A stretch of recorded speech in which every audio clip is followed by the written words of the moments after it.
So, the secret of living and social media is giving. Raise your hand if you've heard something like that at any point in time. The secret of living is giving. Well, I'm not surprised. It's been around for thousands of years. In fact, it's in the Bible, Luke chapter 6, verse 38. Give and ye shall receive. It's been around in many cultures for millennia. The idea that you give your time, your efforts, part of your income to your community. Well, it's kind of morphed over time. And when I was a kid, I used to hear things like, it's better to give than to receive. It's better to give than to get. I'm not sure I believe that because I quite like getting. But it is something that is a fundamental to human nature. But is it? Is it just something that we learned? Is it learned behaviour? Or is it in some way hardwired into us? Well, there's been a couple of interesting studies, one by the University of California, Berkeley, a couple of neuroscientists called Grafman and Mull, and also a project that the University of Notre Dame did. They did a project on the science of generosity. It was called the Science of Generosity Project. And what they found was that the areas of the brain that light up when you're giving are the same ones that light up during sex, drugs, and rock and roll. Oh no, sex, drugs, and relationships it was. So it makes us feel good to give, psychologically, physiologically.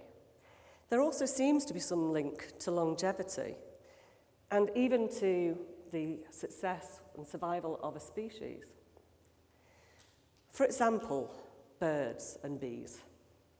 No, real birds and bees. So birds, they fly south for the winter, don't they? At least if you're in the northern hemisphere, they do. So there they go, and the bird at the front is like giving it everything. It's taking all the flak. It's breaking wind.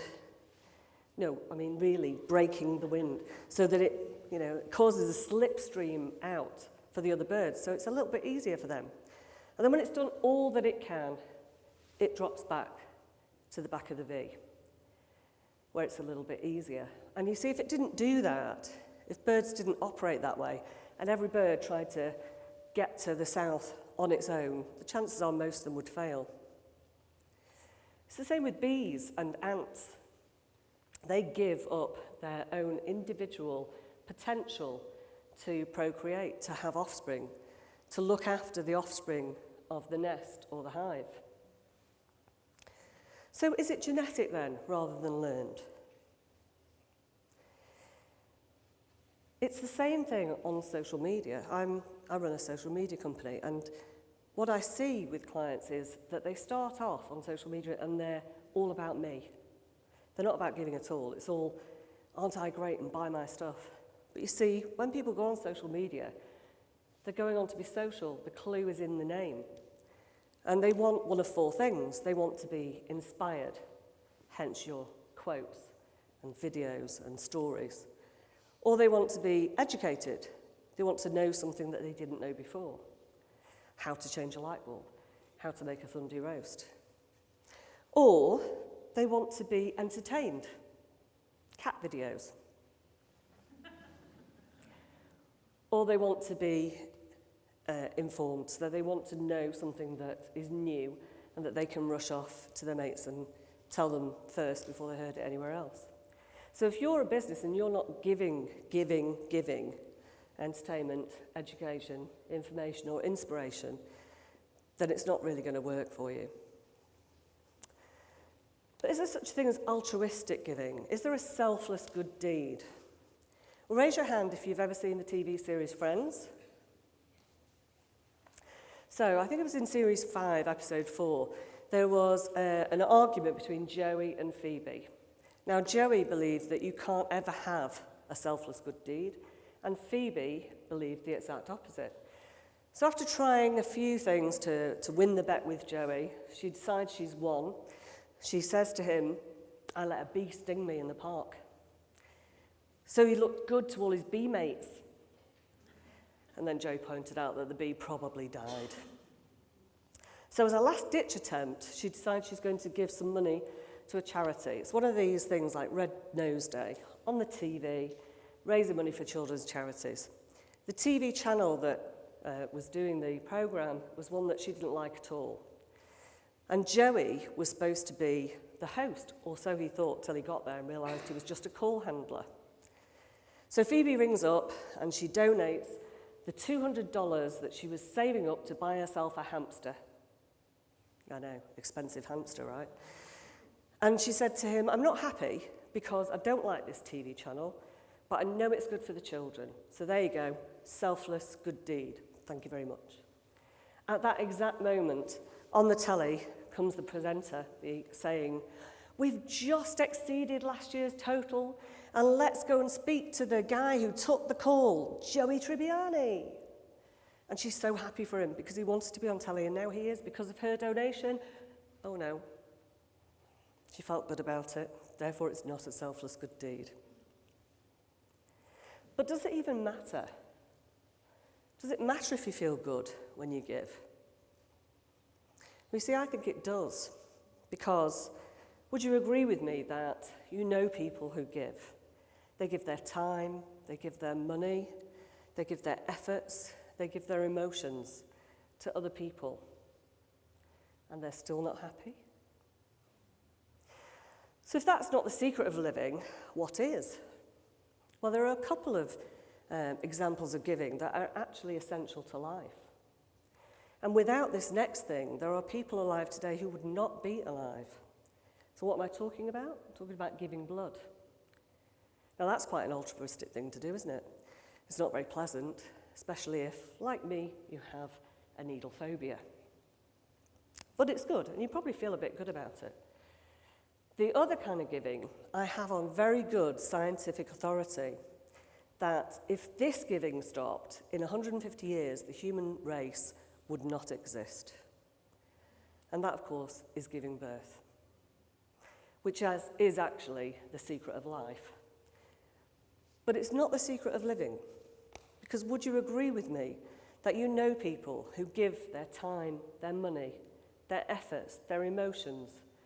They've given blood and they've given birth, and they're still not happy? Yes or no? So if that is not the secret of living, what is? Well, you see, I believe the secret of living is giving up. Now, I don't mean giving up sugar for Lent or giving up smoking for your New Year's resolutions. And I don't mean giving up halfway through a 10K run because it's a bit tough, or giving up on your diet because you ate a Mars bar. That's not the kind of giving up that I'm talking about. What I'm talking about is giving up the need for a specific outcome. You see, because would you agree with me that it's when you have an attachment to a specific outcome that you're disappointed? Raise your hand if you're a parent. Raise your hand again if you're a parent of teenagers. I'm so sorry for you. I'm also the parent of teenagers. And I have many conversations with my husband which go along the lines of, from him, well, I did this and I did that and I did the other for our kids. And did they say thank you? No. It's a bit silly, really, even to think that they would, isn't it? But you see, it makes him frustrated and it makes him unhappy. And it's the same with social media, particularly kids and teenagers will go on social media and they'll put something on, and what do they want? They want a like, or they want a heart, or they want a comment. And if they don't get it, well, they're devastated. Clearly, their self-worth goes down, their self-esteem goes down. We have all sorts of problems with depression and suicide rates in teenagers, and a lot of it is to do with social media. So when you're attached to the outcome of something, that's when you get disappointed or frustrated. What would happen if you weren't?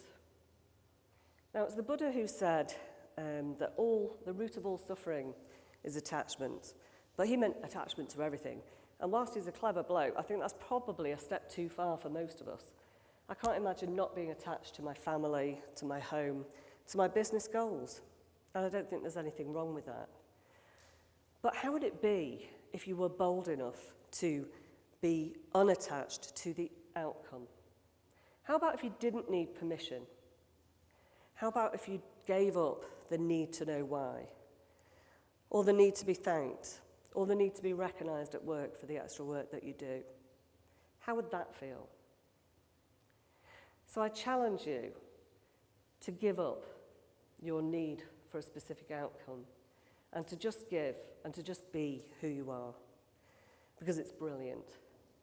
And when you can give up the need for a specific outcome, then and only then is giving the secret of living. Thank you.